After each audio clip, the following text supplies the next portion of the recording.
Hey everyone, how's it going? This is Downing, and I just wanted to show you my second portable, the Nimbus 64. Kind of named it after that just because of the shape and the white color and cloud-like, so it seemed like it fit.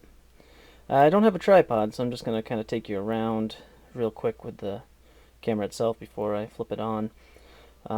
Start out with, I used a GameCube joystick and D-pad for the main controls.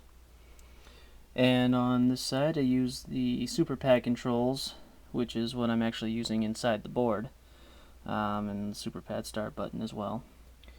I'm using the Zenith PS2, PS1, Xbox screen, 5-inch, contrast buttons and volume buttons built right in. This is the actual bezel right off the screen.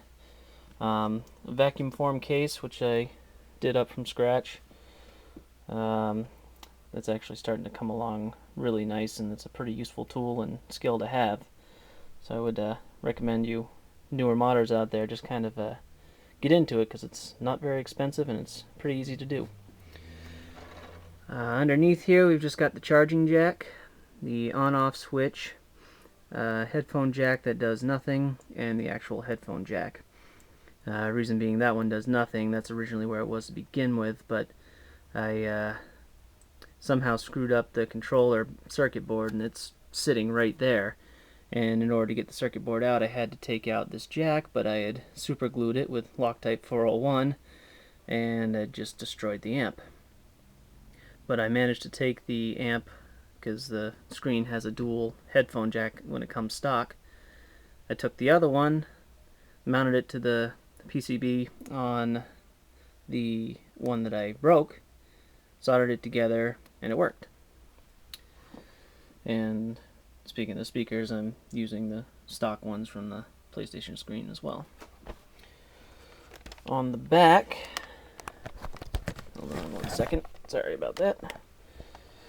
We've got the R and L buttons, which I just used the PlayStation O and X just because I had them there. The Z button, it's in this little handle, which actually came off of the Super Pad. Just cut that down and molded around it, or filled around it I should say, and that actually worked out pretty nice. Brass screws to hold it in, because I thought that'd be kind of cool, and the memory card and rumble pack port. But you can see how it's kind of cut in and at an angle. Wasn't originally that way, but when I said I had to switch over the Super Pad boards, and after I did that, it didn't quite fit the same way. I had to cut it again, and I'm thinking about putting a little patch over it painted white so you wouldn't actually see it, and then sticking that over the end of it, but that's really doesn't matter at this point. So let's put in, why don't we watch Zelda?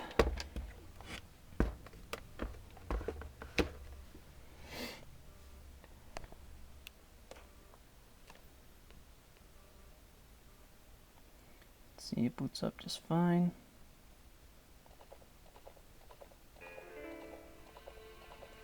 Apologize for the glare, it is kind of bad. There we go.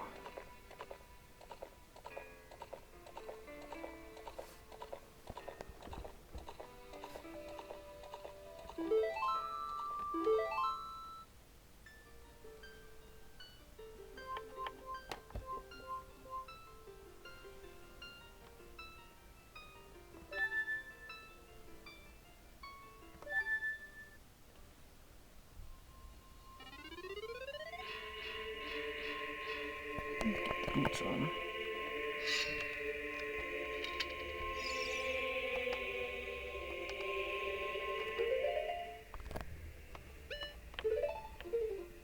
And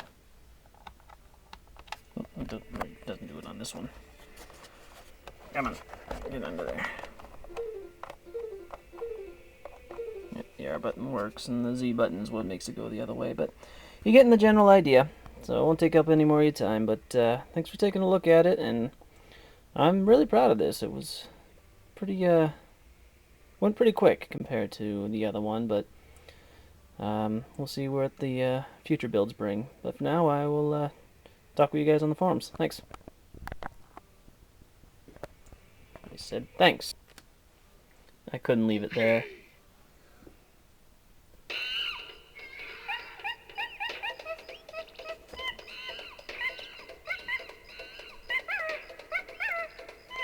Donkey Kong 64. This is just to show that it does in fact have the expansion pack put into it.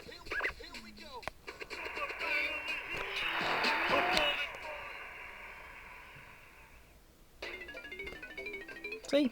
It works.